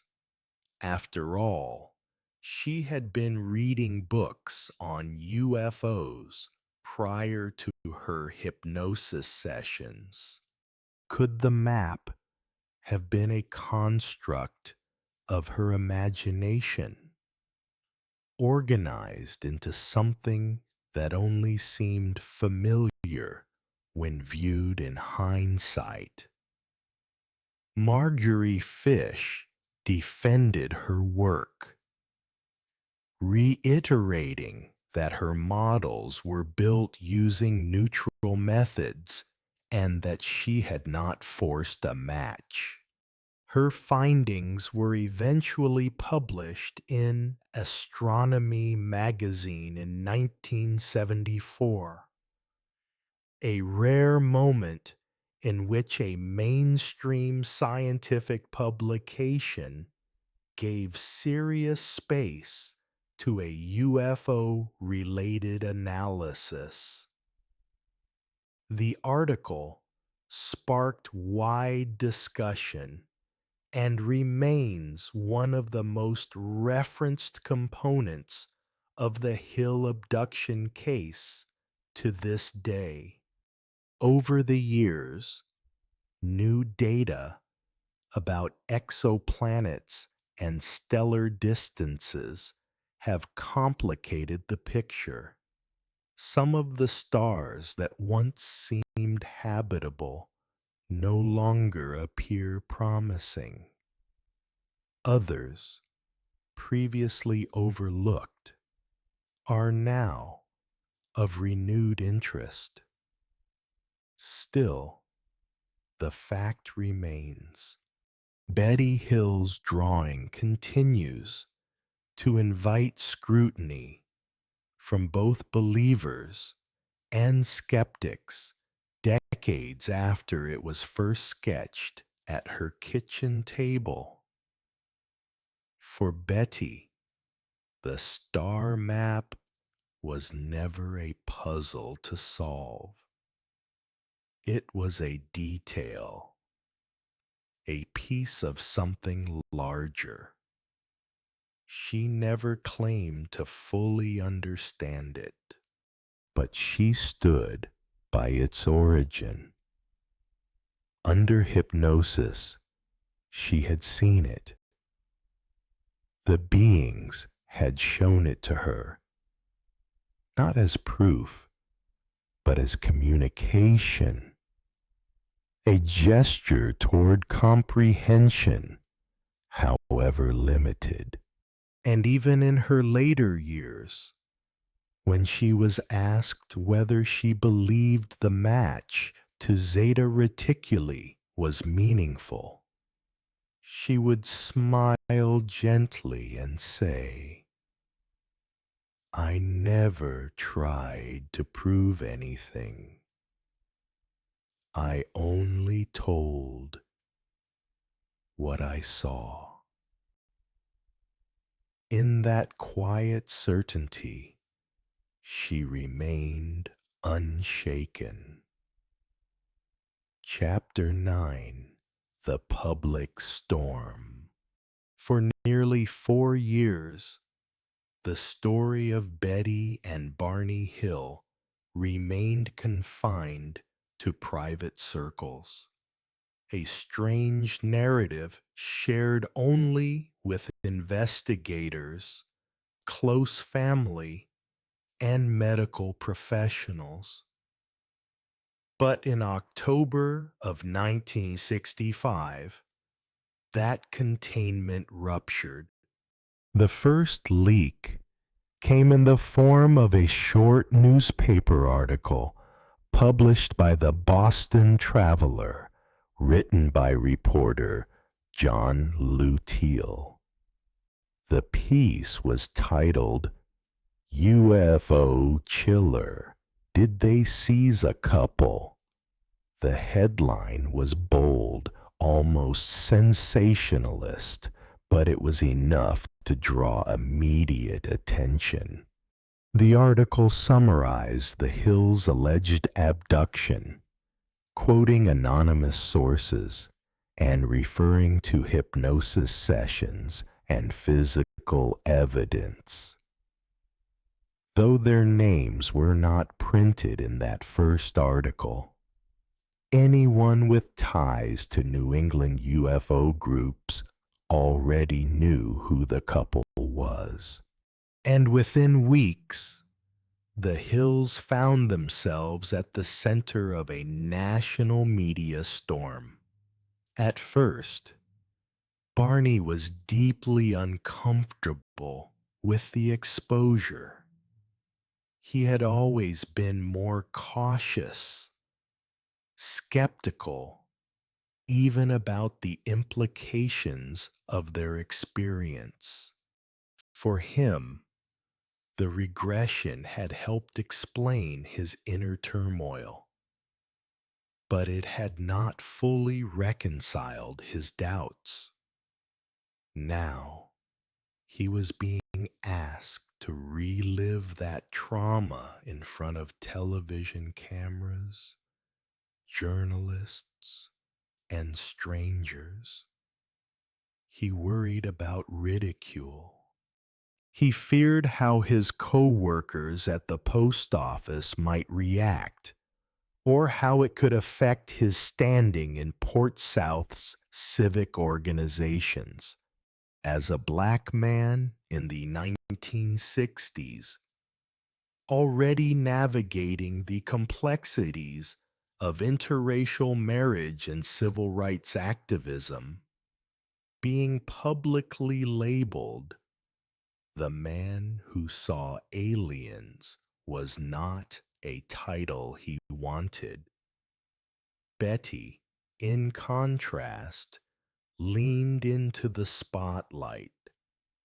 She was articulate, passionate, and resolute in her convictions.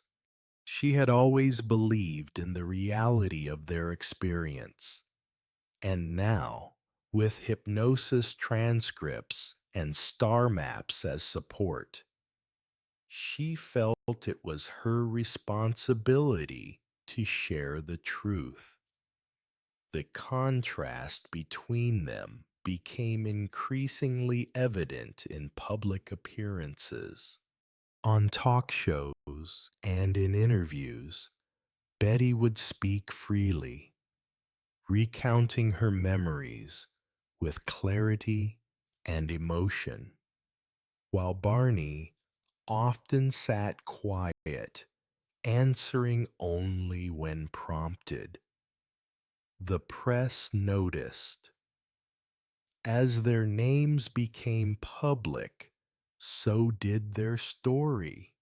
Look magazine ran a detailed feature in 1966 describing their abduction account, regression therapy, and the surrounding controversy. Other outlets followed the New York Times, the Saturday Evening Post. Even Time magazine ran brief mentions.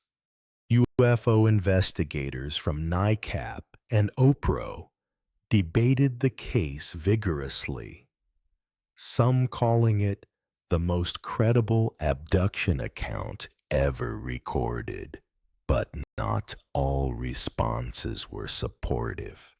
Skeptics, scientists, and columnists voiced concerns about memory contamination, suggestibility under hypnosis, and the influence of media on perception. Some accused Betty of inventing details or of being overly eager for attention. Others suggested that Barney, under stress from racial tensions and overwork, had internalized anxiety that manifested as hallucination. The most public phase of their story arrived in 1966 with the publication of the book The Interrupted Journey by John G. Fuller, written in collaboration with the Hills and Dr. Benjamin Simon. The book presented their full account, including transcripts from the hypnosis sessions and Betty's star map. The book sold well. It launched the Hills into the lecture circuit. Invitations came in from universities, UFO conferences, and even talk radio. But while the public remained fascinated, the U.S. government remained officially silent. Unofficially, there were signs of interest. Documents declassified decades later through the Freedom of Information Act, FOIA, revealed that both the FBI and CIA had opened files on the Hills shortly after the media reports emerged. These weren't criminal investigations. Rather, they seem to reflect broader Cold War era curiosity about public reactions to unexplained aerial phenomena. One 1966 CIA memo noted that recent publicity surrounding the Hill abduction claim has resulted in elevated civilian reporting of unusual aerial activity in the Northeast Corridor.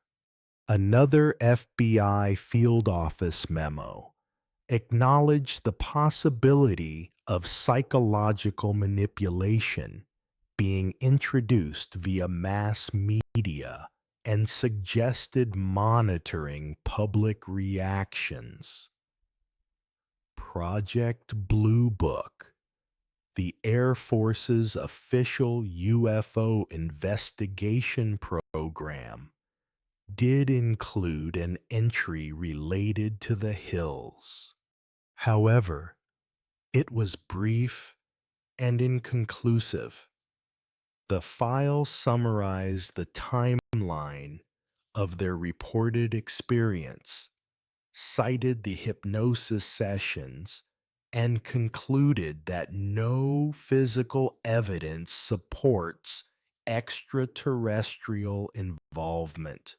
Still, the case was logged and retained as part of the program's broader analysis of unidentified aerial phenomena. It's worth noting that Project Blue Book's broader mission by that point had shifted from investigation to public reassurance. Its role was not to verify unknowns, but to reduce public anxiety and prevent potential hysteria during the Cold War.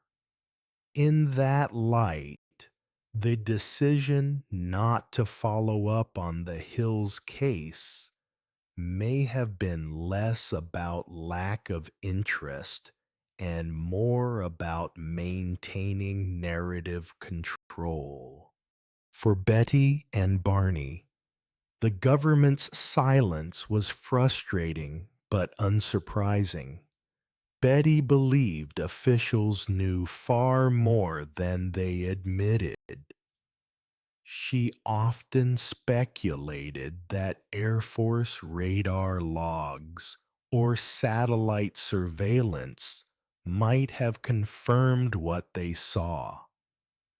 But no such documents were ever produced. Whether they existed or not remained an open question. In the years following the release of The Interrupted Journey, the Hills' public identities solidified. Barney remained mostly in the background, agreeing to interviews only when necessary. His health began to decline. He developed high blood pressure and ulcers, which doctors attributed in part to stress. In 1969, just 3 years after the book's publication, Barney Hill died of a cerebral hemorrhage at the age of 46. Betty continued alone. She spoke at conferences, corresponded with UFO researchers from around the world, and became a fixture in the growing field of abduction studies. But as time went on, her reputation became more complicated. She reported additional sightings, some of which were met with skepticism, even from former supporters. Critics accused her of embellishment, of being too eager to confirm her narrative. Still, she never wavered on the core experience. The first time she once told a reporter was real. Everything after that's up to people to believe or not. The legacy of the Hills case expanded far beyond them. It became the template for thousands of subsequent abduction accounts. The night drive, the strange lights, the missing time, the medical examination, the telepathic beings with large eyes. Even the idea of hypnotic regression as a tool for accessing alien encounters can be traced back to Dr. Simon Sessions with Betty and Barney, and yet, for all the impact their story had, the official record remained frustratingly thin. Project Blue Book closed in 1969 without ever revisiting their case. FBI and CIA mentions, now visible through FOIA requests, offered tantalizing hints of behind-the-scenes observation, but little else. The Hills never received confirmation from the government. No apology, no validation, just a record number, a closed file, and a slow drift into folklore.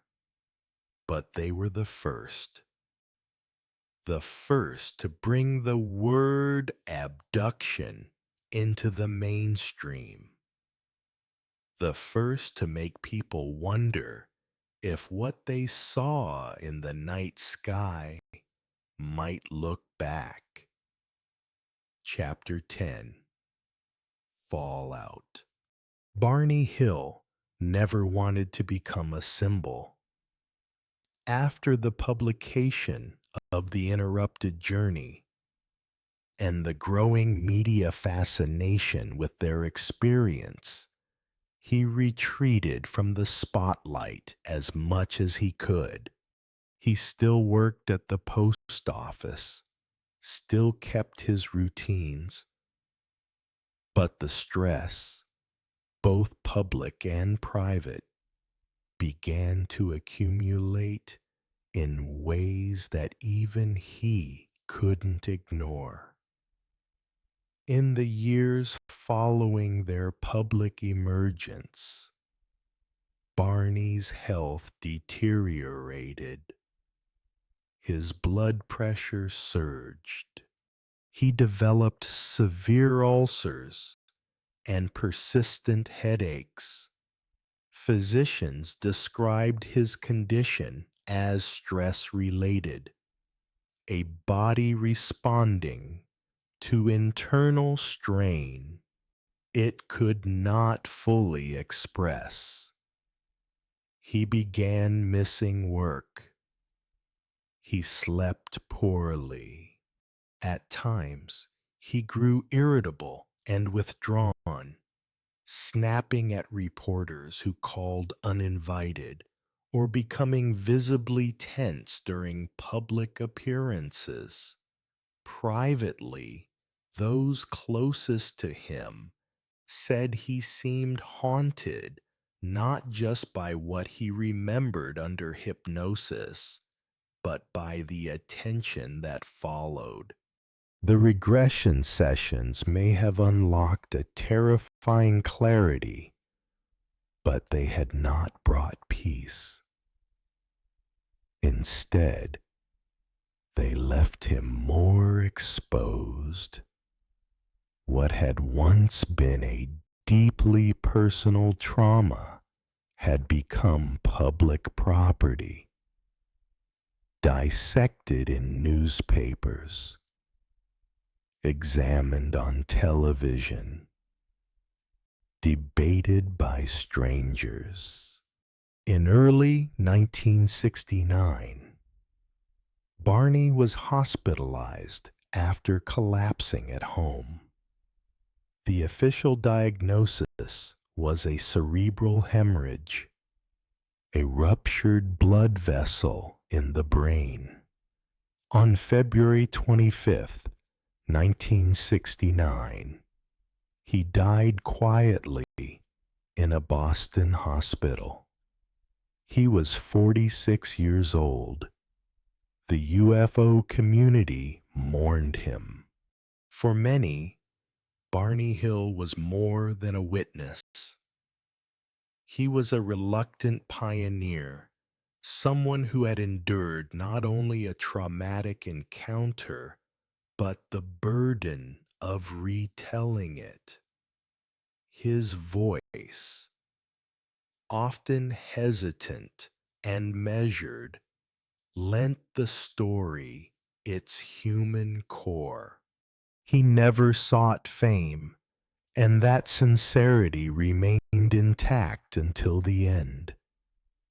Betty, now alone, faced a different kind of future. She continued to live in Portsmouth in the same modest home they had shared. The rooms remained much the same. The tidy kitchen, the bookshelf crowded with books on astronomy and psychology, the faded upholstery on the living room couch. But the silence was heavier now. Still, she pressed forward.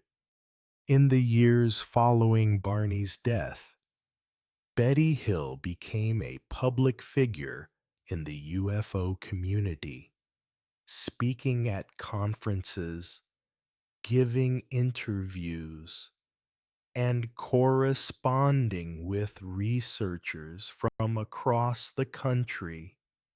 She embraced the role of witness, educator, and in some circles, activist.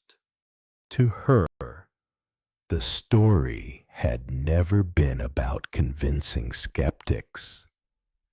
It was about telling the truth as she had lived it. She appeared at conventions hosted by APR and NAPE. She spoke with radio hosts, amateur investigators, documentary filmmakers. At times, she seemed energized by these interactions, as though sharing her account helped keep the memory of Barney and their extraordinary experience alive. But her growing visibility came at a cost. As the 1970s and 80s unfolded, Betty began reporting additional UFO sightings. Some were relatively minor, strange lights in the sky, unusual aircraft behavior. Others were more elaborate, involving repeated visitations and what she interpreted as follow-ups from the same beings she had encountered in 961. These claims began to divide her audience. Supporters viewed her continued experiences as evidence of an ongoing connection, a deeper phenomenon that had not ended with the drive through New Hampshire. But critics, even some who had defended her earlier claims, began to question her objectivity. The more she spoke, the more skeptics accused her of embellishment. It wasn't just that she believed, it was that she seemed to see alien influence everywhere.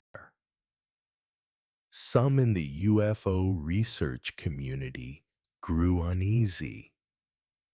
They feared that her later statements might damage the credibility of the original case, the one that had stood so solidly on hypnosis records, physical traces, and sincere testimony. They urged her to be cautious. Betty, for her part, never recanted, but she became more selective in what she shared publicly. The tone of press coverage shifted as well. Early articles had treated her with cautious curiosity. Later pieces, especially in tabloid media, adopted a more mocking tone.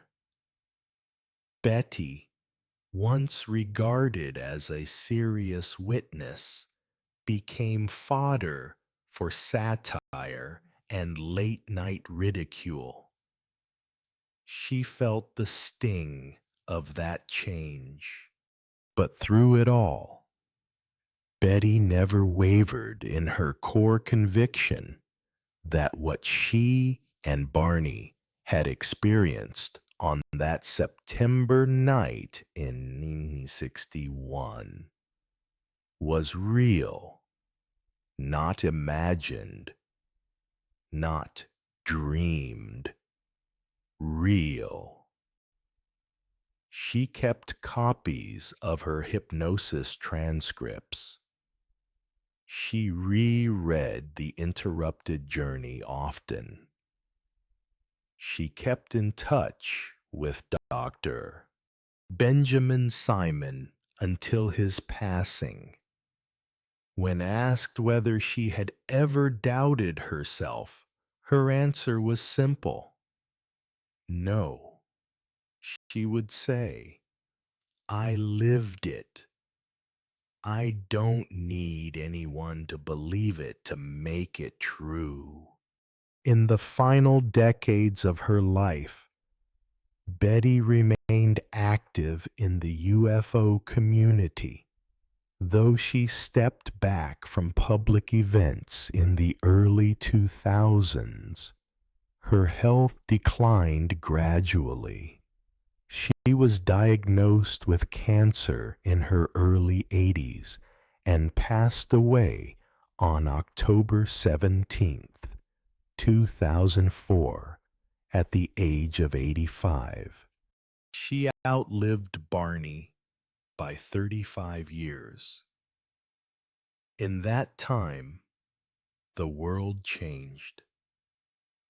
The UFO phenomenon exploded into a global cultural force, spawning television shows, movies, research organizations, even congressional hearings. But the name Betty and Barney Hill remained foundational.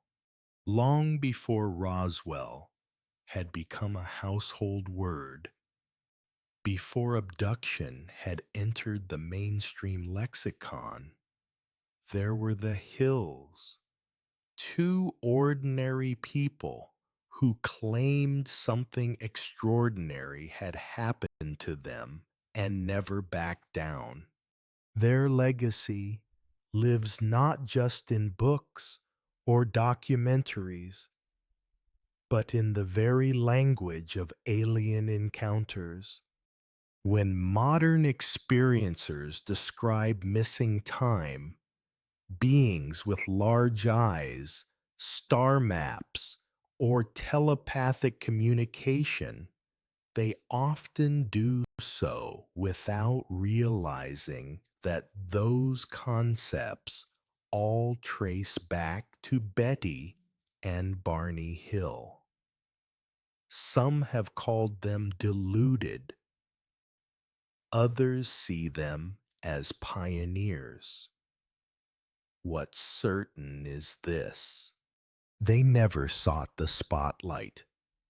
Not initially, not deliberately. What they wanted and never fully received were answers. What had they seen? Why had it happened? And why them? In their lifetime, those questions remained unanswered.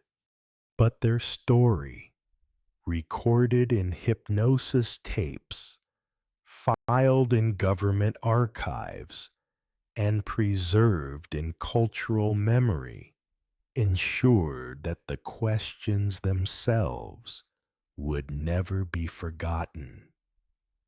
Chapter 11: Reinvestigation.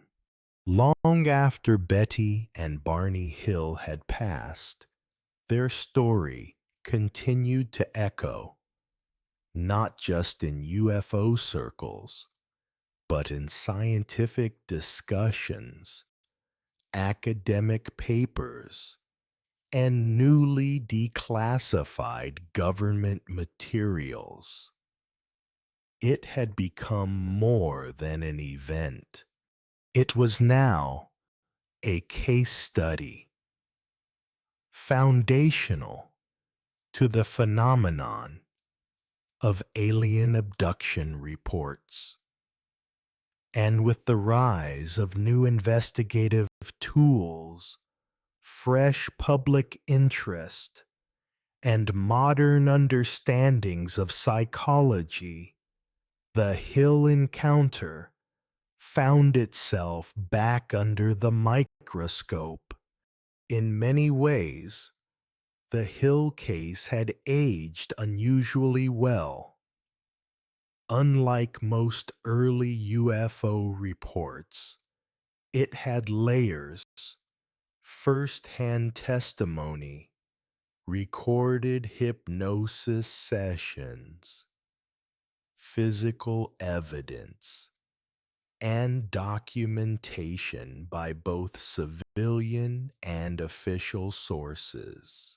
And unlike the more sensational stories that emerged in later decades, it was marked by a kind of restraint. There were no glowing alien weapons, no dramatic battles or global warnings, just a quiet road, a strange object, and two people who came back changed. For researchers in the 21st century, This made the Hill story an ideal candidate for reevaluation. One of the earliest modern reassessments came in the form of psychological analysis.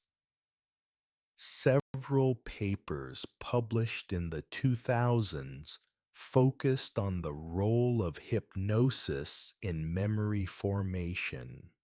Critics argued that regression, while compelling, could implant false memories, especially in subjects under stress. This theory wasn't new, but the depth of data available in the Hill case made it particularly relevant. Dr. Susan Clancy, a Harvard psychologist, wrote extensively on the phenomenon of false memory in abduction cases. In her book, Abducted: How People Come to Believe They Were Kidnapped by Aliens, she cited the Hills case as a prototype. Clancy argued that sleep paralysis, combined with cultural influence and hypnosis, could create vivid but inaccurate recollections. Supporters of the Hill's credibility pushed back, noting that their experience preceded many of the now common abduction tropes. There was no mainstream alien archetype in 1961. Gray beings with large eyes and wraparound heads were not yet cultural shorthand. If anything, it was the Hill story that helped shape that shorthand. Another round of interest came following the release of FOIA documents in the 1990s and 2000s. These included internal memos from the CIA, FBI, and Air Force, some of which reference the Hill case or discuss the broader implications of public UFO interest.